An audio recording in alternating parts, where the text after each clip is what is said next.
The Digital Scene Show is sponsored by Light Panels, makers of the world-renowned Emmy Award-winning green-friendly LED lighting systems. Check them out at lightpanels.com.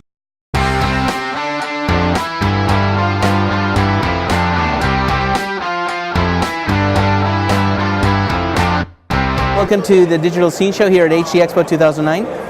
You're with Aja, and what do you got behind you? This is the AJA Key Pro. It's a 10-bit 422 video recorder. And its unique property is that it records to Apple's ProRes 422 or Apple ProRes 422 HQ QuickTime files. So the big advantage, of course, is record on this from virtually any camera, whether it's SDI, HDMI, or component, and then you just take these files and move them right into Final Cut Pro to instantly do your post-production. So it's literally drag and drop to Final Cut Pro? Yeah, literally you can take the media, because it's QuickTime files, right. The drive is formatted like any Mac drive would be, and just move the media instantly onto your nonlinear edit system, which in this case is Final Cut Pro. And there's no ingesting? No, there's no ingest process. Because there's you're ready. There's no log and capture, because you don't need to do any of this. It's just a straight in to the system. Now, how do you hook it up to your camera? I see you have a Canon with XH-A1. Right. If you have any type of camera, whether it's component analog, SDI, or HDMI, you can connect it to the Key Pro and make your recordings. So the big advantage, of course, is that with that level of flexible connectivity, an older camera that only has component analog output is still a viable choice to make a high-quality recording.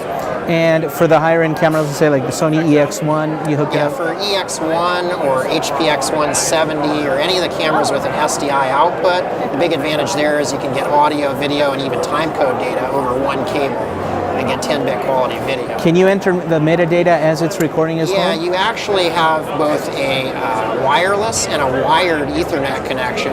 So the advantage there, of course, is you can set it up, ping the IP address, and actually put in the clip properties, like you want to call it Scene 6A, Take 1. That can all be entered. When you move that to Final Cut, that's all in the naming convention for the clip. The real name is actually embedded for the volume. So unlike some things where everything's called no name, like a thumb drive would be, this will actually mount on your desktop and be called 001 or 002, just like a tape base would be, right. Except much more elegant. And how much can it hold? It ships with a 250 gigabyte hard drive. That's good for 3 hours of regular ProRes or 2 hours of ProRes HQ. And are you supporting now, or will support in the future, 444? It's a 422 device, but we will also enable Apple ProRes 422 LT and Apple ProRes 422 Proxy. I see. So you're ending it at the 422. Because it's only a 422 recorder, even if we put a 444 codec, you'd really just be padding the bits to sort of get it in there. Now you said you can ping via an IP, so it's like a web server, basically? Yeah, a web server can access and configure the device. Interesting. Very straightforward. If you know the IP address, you could be on Safari, Firefox, any number of browsers. Now, can you migrate the files as you're recording, the files that have been recorded? Yeah, you pre-name the file, and then when you make the recording, that's the name it has. But you can also go back and look through your files and see what naming conventions have been used. It'll never overwrite a file. So if you name something Scene 6A Take 1, it knows that's in use. So it'll automatically go to Scene 6A Take 2. Yeah, no, what I meant was as you're shooting video, right, it's recording the data. Can you then migrate the data as it's recording, the data that has been recorded already? No, you can't alter a file or add metadata to it at this time. Got That's it. something we're looking at. I see. Okay. The other big advantage that we should mention is that, let's say you had 3 different cameras. One's 720, one's 1080, another 720, but you want to make everything 720p.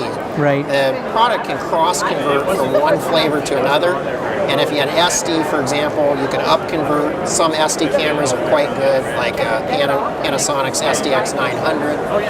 That would make a very nice up-convert. Or let's say you have monitors on set and they're only SD.